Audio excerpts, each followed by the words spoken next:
Thiruvananthapuram corporation ആകെ ഭരണ പ്രതിസന്ധിയിലാണ്. എങ്ങോട്ട് വേണമെങ്കിലും എപ്പോൾ വേണമെങ്കിലും വീഴാം. കഴിഞ്ഞ ദിവസം നഗരസഭാ കൗൺസിലർമാരിൽ മൃഗീയ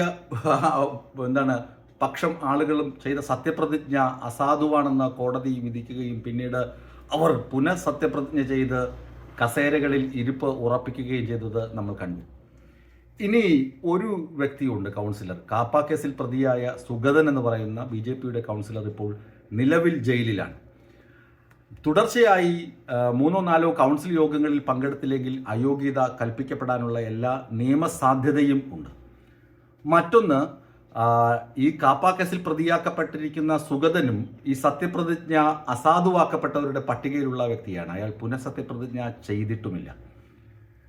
ആകെ ഒരു സ്വതന്ത്രന്റെ പിന്തുണയോടുകൂടിയാണ് BJP നഗരസഭ ഭരിക്കുന്നത് എന്ന കാര്യം നമുക്കൊക്കെ നന്നായി അറിയാം.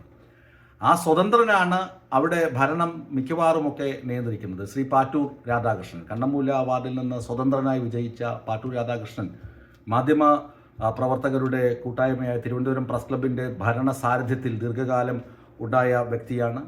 അദ്ദേഹം വളരെ ഭരണ മികവ് പുലർത്തുന്ന വ്യക്തിത്വത്തിന് ഉടമയാണ് എന്നതിലൊന്നും ആർക്കും തർക്കമില്ല. അദ്ദേഹത്തിൻ്റെ ആ ഒരു പ്രസൻസാണ് ഈ നഗരസഭാ ഭരണത്തിൽ ഒരു പരിധിവരെയെങ്കിലും ഒരല്പമെങ്കിലും ഗുണം ഉള്ളതായി ആളുകൾ പറയുന്നത്. മറ്റെല്ലാം മേയറാകട്ടെ ഡെപ്യൂട്ടി മേയറാകട്ടെ അവർക്കൊന്നും ഇതിനെക്കുറിച്ച് വ്യക്തമായ അറിവില്ല. കുടിവെള്ളം മുട്ടി, അതുപോലെ ബസ്സിൻ്റെ കാര്യത്തിലുള്ള തർക്കങ്ങൾ, അതുപോലെ നഗരം മലിനമാക്കപ്പെടുന്നു, ഇലക്ട്രിസിറ്റി പ്രശ്നങ്ങൾ, അങ്ങനെ നിരവധി പ്രശ്നങ്ങൾ പരിഹരിക്കുന്നതിൽ നഗരസഭ അമ്പെ പരാജയപ്പെട്ടിരിക്കുന്നുവെന്ന് തലസ്ഥാനത്തെ ജനം ഇതിനകം തന്നെ വിധി എഴുതി കഴിഞ്ഞു. അവർ ആദ്യമായാണ് BJP നഗരസഭ ഭരിക്കുന്നത്, അതുകൊണ്ട് അവർക്കൊരു അവസരം കൊടുത്ത നിങ്ങൾ കുറച്ചുകൂടി കാത്തിരുന്നൂടെ എന്നൊക്കെ ചോദിക്കുന്ന ധാരാളം ആളുകളുണ്ട്. ധാരാളം ആളുകൾ സോഷ്യൽ മീഡിയയിൽ എഴുതി കാണുന്നുമുണ്ട്. പക്ഷേ ഭരണ പ്രതിസന്ധി എന്ന് പറയുന്നത് ഈ ആളുകളുടെ എണ്ണക്കുറവാണ്. 51 സീറ്റുകൾ വേണം ഭരിക്കാൻ. അതിൽ 51ാമത്തെ സീറ്റ് എന്ന് പറയുന്നത് പാറ്റൂർ രാധാകൃഷ്ണൻ്റെയാണ്. ഈ പാറ്റൂർ രാധാകൃഷ്ണൻ കൂടെ നിന്നാൽ പോലും ഇപ്പോൾ നിലവിൽ 50-50 എന്ന അവസ്ഥയാണ്. കാരണം കാപ്പ കേസിൽ പ്രതിയാക്കപ്പെട്ട സുഗതൻ കൗൺസിൽ യോഗങ്ങളിൽ പങ്കെടുക്കുന്നില്ല, പുനഃസത്യപ്രതിജ്ഞയും ചെയ്തിട്ടില്ല. അതാണ് ഞാൻ പറഞ്ഞത്, ഒരു വലിയ പ്രതിസന്ധി തിരുവനന്തപുരം നഗരസഭയിലുണ്ട്.